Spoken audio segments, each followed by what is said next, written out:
Hi guys, I'm here to show you my hydrangea garden. I just did this little raised bed yesterday, and I had these hydrangeas for about 2 weeks, and I really like them. And I made some cuttings a few months ago, and I put them in the ground, and look, they are growing pretty good. And now I have a very new hydrangea plant, basically for free, because I take a cutting of one of my other hydrangeas. So I'm going to show you what I did. I'm not a professional. I use this because I like it and I love it, and I want to fill up this with about another 6 or 7 plants. And I have 6 different types of hydrangeas. So I'm going to make one of each. But today I'm going to show you how I'm going to do this one. And so how I do my cuttings. Basically, people say that you have to do a lot of things. I'm very simple. I already make these cuttings, but I left this one so you can see.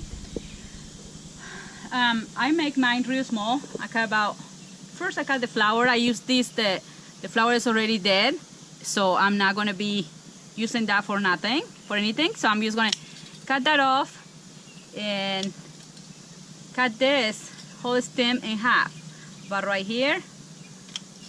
Okay, so now I'm going to make 2 hydrangeas out of this whole stem, and I'm just going to cut this guy right here and leave one, and I'm going to dip this one in a little water first, and then I'm going to dip it in my hormone root.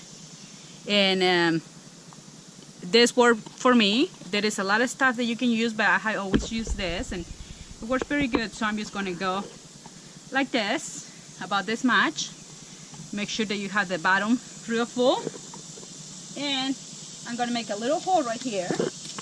I have a lot of sand and some manure. I don't really do anything special. I just do this. Put a little, make sure it has dirt all around.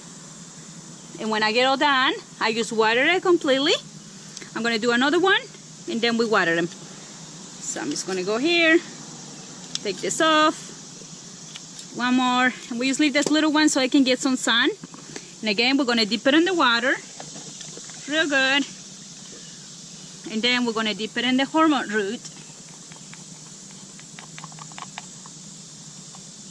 This would help it to speed to get roots. And again, we're going to make a little, usually make them real close. That way I don't use a lot of space, nothing special. Just make sure that the bottom is covered with dirt, and that it's all done. So there we have 2 more hydrangea plants. In about a year, they're going to be about that size. So it don't take very long. Right now it's the middle of the summer, and they grow very fast. By the end of the summer, I probably have all these shootings. Will be a little, a small plant. And by a year, I have a full-size plant. In a couple years, I have a very big, all the way up here, beautiful flowering plant. So I'm going to put a little water, which my ground is a little wet anyway. I watered them yesterday. I watered this whole area yesterday, so it's a little wet. And I'm going to water it over here. And just keep it moist. Hydrangeas like a little bit of shade. I have some, and they are half day in the sun, and they do not do well. They kind of want a lot of water. So I learned that they like a little, most of the shade. So, and very little sun. So I have them here under this tree, and they like it. They like the weather. So I'm expecting to have a lot of pretty flowers next year. So this is all for today. I hope you enjoy it. I hope you like it. And I will give you an update and how my hydrangeas are growing. And we'll see you later. And let's go organic.